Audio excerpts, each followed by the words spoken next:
Hey everybody, Motorport 59 here. I'm seeing this BLM stuff going down, and now these BLM people are in Kenosha carrying weapons. I saw a guy with an assault rifle. Dude, if you're a liberal and you have an assault rifle, aren't all the other pussy-ass liberals around you cringing from you and hating on you? No, they're not. Because it's okay for you guys to have assault rifles. It's okay for liberals to carry them. It's okay for these idiots that are surrounded. And these are white guys that I saw with these assault rifles. You're a shame. You're a disgrace to that cause. And that cause is a disgrace to the United States of America because it has nothing to do with black people. It has to do with Democrats. You know that. If you're carrying an assault rifle, you know that. You're not involved in trying to get things changed positively if you're walking out pointing assault rifles at cops. Actually, the guys I saw didn't point them at the cops because had they done that, the cops would have killed them. But they didn't. And my thing about all that is I've done a couple of videos on how BLM is just a voice for the Marxist left.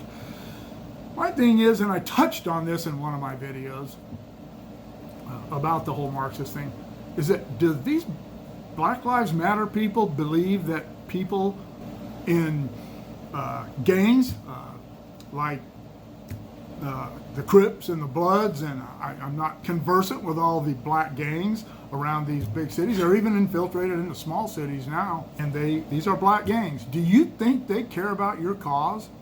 These people are waiting.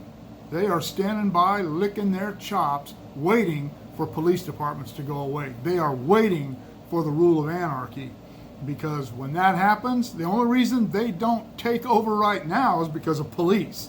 And when the police are gone and anarchy rules, those kind of people, the Crips, the Bloods, the gang members, it doesn't matter whether it's MS-13, whether they're black, Hispanic, or white nationalist gangs, it doesn't matter who they are. They are going to be the ones running things. And you people in the BLM running around with your signs and your shirts are going to be some of their first victims, because you are so vulnerable. You are so obviously a bunch of cowards. And these people, you think they don't know that? You think they're going to respect you? Think you're going to be able to make them up to take your shit, that you're going to be able to say, hey, my brother? That ain't going to happen. Those people are no more your brother than KK people are my brothers. Just because somebody's white doesn't mean that they're my brother or that I agree with anything they stand for. And Joe Biden's a great example of that. A white guy that I just ain't my brother, and I don't agree with anything he has to say. He stands for nothing. He stands for whatever he's told to stand for, just like Barack Obama did. And but you will be the first victims. And hopefully at some point people will realize that they made a mistake, and maybe they'll try to get the cops back in there that they defunded and got rid of.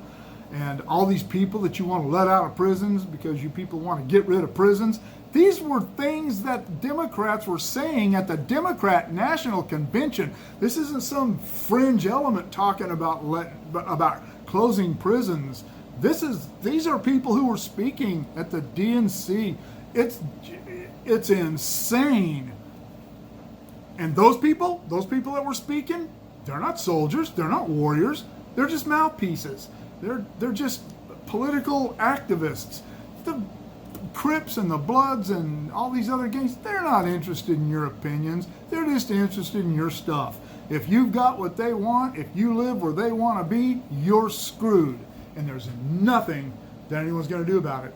And maybe if there are remnants of police departments left, you can bet your ass that they're not going to intervene in these areas that the BLM took over, places like Portland and Seattle, these downtown areas, and these anywhere where that happened, you're just going to be screwed. You're going to be on your own. The cops aren't going to come and help you, if they're even there to help you. You will lose that whole issue to these gangs. And if the police continue to not intervene, it was going to get worse. And I did a deal a while back about the coming civil war. It's going to revert to that. It will come to that. I've said then and I say now, I hope that doesn't happen. I hope cooler heads prevail. I don't want my grandchildren and my great-grandchildren to have to grow up in a world like that. That is terrible. Civil wars are devastating to countries. Our Civil War, 600,000 Americans died in the Civil War, in the American Civil War.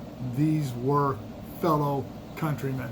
No matter what kind of different opinions they had, they were still fellow countrymen. There are a lot more people in the United States now, and there are a lot more people who are armed. The military is not going to go away, and they're not going to take the side of the liberals. I guarantee you. It will be very, very ugly, and I know which side I would come down on. I'm actually probably too old to get involved in that, because by the time it gets to that point, I'll turn 61 on Thursday. By the time this posts, I'll be 61 years old. By the time this gets to the point, I would probably be in my mid-60s, and too old to engage in it. Not that I wouldn't be armed and protect my own house against whomever, but I don't want my grandkids, even my kids, and to think that they would have to grow up in a world like that is just horrifying, and it should be to you too. You get the word out. If you're so you got a black eye, the lighting's terrible in here. But anyway, let me know what you think. Are you afraid like I am? Are you concerned like I am? I have no hate for anybody. I don't hate the people in the BLM. I hate their message, and there's nothing I can do about that except try to get the word out and keep people thinking all the way down the road, long term. Short-term fixes never do anyone any good. They always end up falling apart. We need to think long-term, especially where this is concerned, because it could really get ugly and it could ruin our country. People who think that the country's ruined, that Donald J. Trump ruined the country, no, he hasn't. Right now, our economy right now is about where it was when Obama left office. And it soared to huge heights above that. It took a pandemic and closing the country down essentially to bring that economy back to the place where Barack Obama left it. So Donald Trump has ruined nothing. The left has ruined everything, and they will continue to do so unless we get rid of them and people start paying attention. All right, that's all I got to say about that. Let me know what you think in the comments below. Shoot me an email at motopoet59@gmail.com. Click on the bell if you want to be notified of future content, and we'll see y'all later.